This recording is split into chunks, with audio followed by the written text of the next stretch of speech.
I would not encourage many people to buy a condo in Atlanta right now. And I know that's a pretty strong statement coming from a real estate agent, but the condo market here is struggling big time.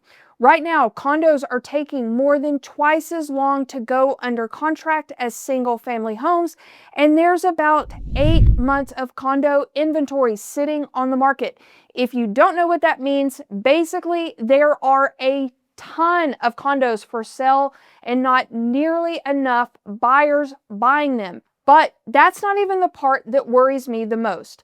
You can buy a beautiful condo in Midtown or Buckhead and do everything right, take great care of it, and still end up owning something that becomes incredibly difficult to sell because of a problem you didn't create and may have absolutely no control over.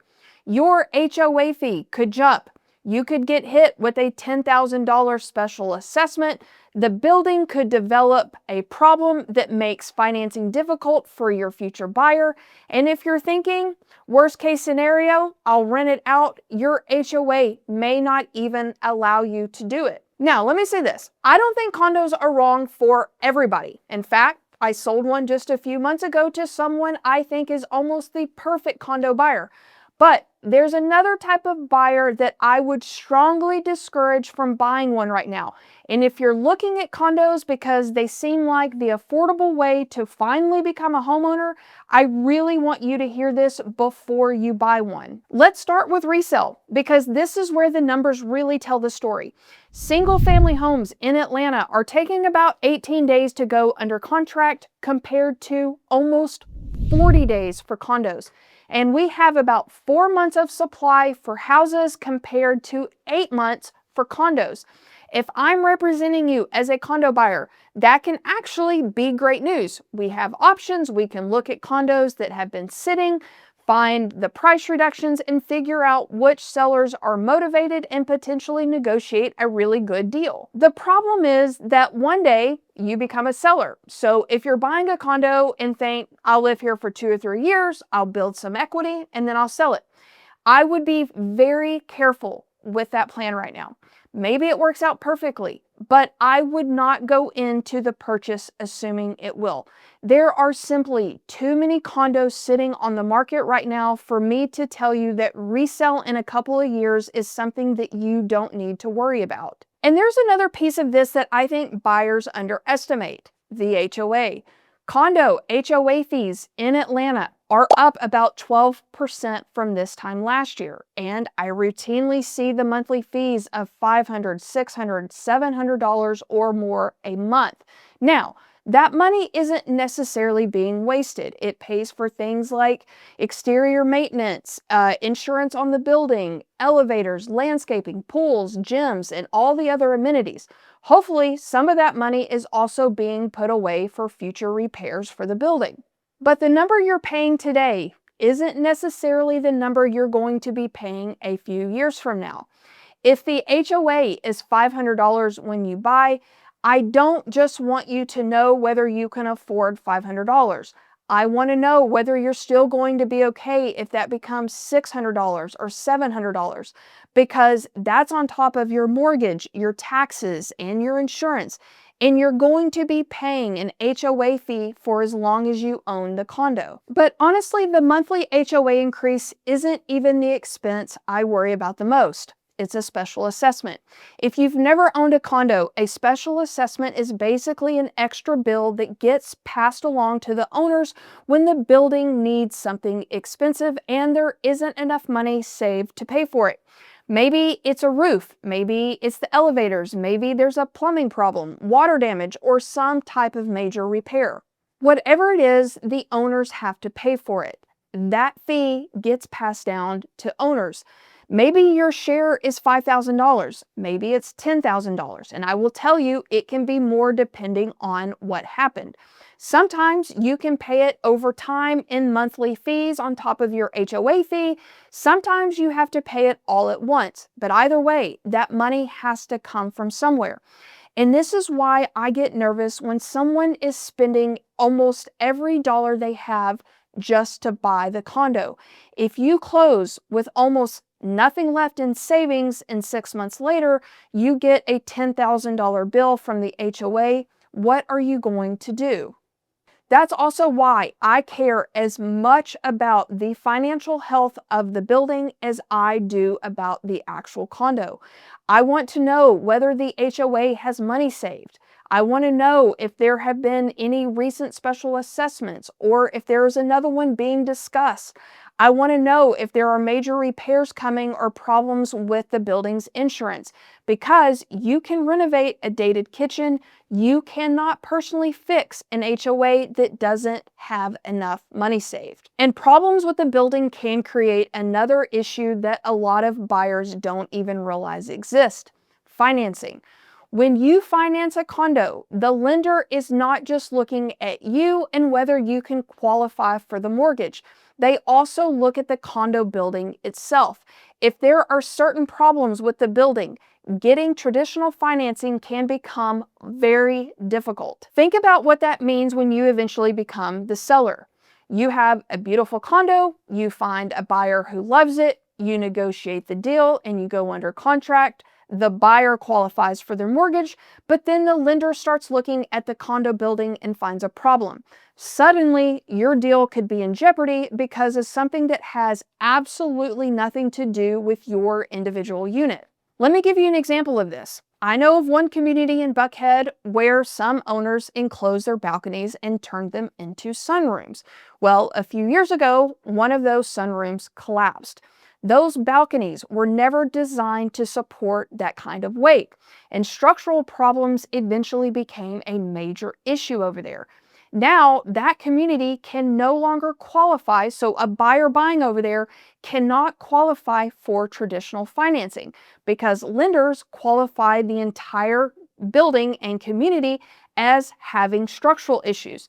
So, if you want to buy a condo there, you either have to pay cash or you have to find a lender willing to do a different type of loan, which can be extremely difficult and usually more expensive. Now, imagine you're an owner in that building who has never touched your balcony. You didn't cause the problem. Your condo might be perfectly fine. But when you go to sell it, a huge portion of your potential buyers may not be able to finance it. So how do you overcome that? In many cases, price. You have to sell at such a steep discount to attract a cash buyer or someone willing and able to use alternative financing. That's what I really want people to understand about condos. Something another owner did somewhere else in the building can eventually affect what your condo is worth and whether you can even sell it. Then there's the backup plan I hear all the time. If I can't sell it, I'll just rent it. Maybe not. A lot of Atlanta condo buildings have rental restrictions. Some don't allow rentals at all. Others only allow a certain percentage of the units to be rented, and once they hit that number, you could end up on a waiting list. I've seen people wait on those lists for years. So imagine you buy the condo and you're thinking you're going to live in it for a few years, and then you get transferred for work. The condo market isn't great, so you decide you'll rent it for a couple of years and sell later. Except you find out you can't rent it. Now your plan B is gone too. That's why, if there is any chance you might want to turn the condo into a rental later, I want you to know exactly what the rules are before you buy in any community. Now, after everything I just said, I want to come back to something I told you at the beginning. I don't think condos are bad for every single person. I actually sold one a few months ago to the parents of some friends of mine, and I think they're a great example of someone a condo makes sense for. They have a grandbaby here in Atlanta, and so they wanted a place to stay when they come into town because the kids didn't want them in the house. Eventually, they planned to retire there. They wanted something with low maintenance. They didn't want to have to take care of a yard or maintaining the exterior of a house. They like having neighbors and amenities around them. And eventually, there's a built-in social life for them that comes with living in a community like that. For them, the condo lifestyle absolutely makes a lot of sense. But here's the kicker. Financially, they're in a position to own one. If the HOA goes up, they're okay. If a special assessment eventually comes along, they're not going to be excited about it, but they have the financial resources to handle it. And they're not buying the condo with the expectation that they absolutely will have to sell it in 2 years and make money.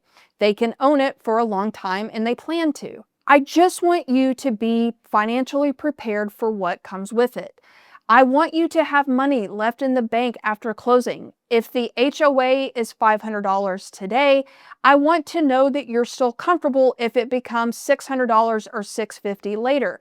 If you unexpectedly get a $5,000 or $10,000 special assessment, I don't want that to become a financial emergency. And ideally, I want you planning to own the condo long enough that you're not depending on being able to sell it for more 2 years from now.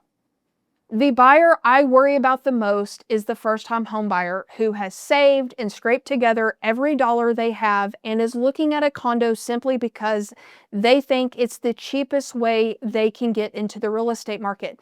That's where I would probably tell you, let's look at other options first. Maybe that's a townhome. There are some really good deals on townhomes in Atlanta right now, and depending on the community, you may be able to get more space or more control over their property while still having some of the low maintenance benefits you liked about the condo. Maybe that means moving your search out a little further outside your ideal neighborhood and see if we can find a smaller single family home. You may have to compromise a little on location or some of your wish list, but depending on your situation, I might rather see you do that and have more control over your own property. And maybe the answer is that you don't buy anything right now. You keep renting for another 6 months or a year, save more money and put yourself in a stronger position. I know I'm a real estate agent telling you that sometimes renting longer is the better choice, but I honestly believe that. I don't think you should buy something just because you feel like you're supposed to own real estate by a certain age. Getting into the real estate market shouldn't be the only goal. Buying something that actually works for your life and your finances is.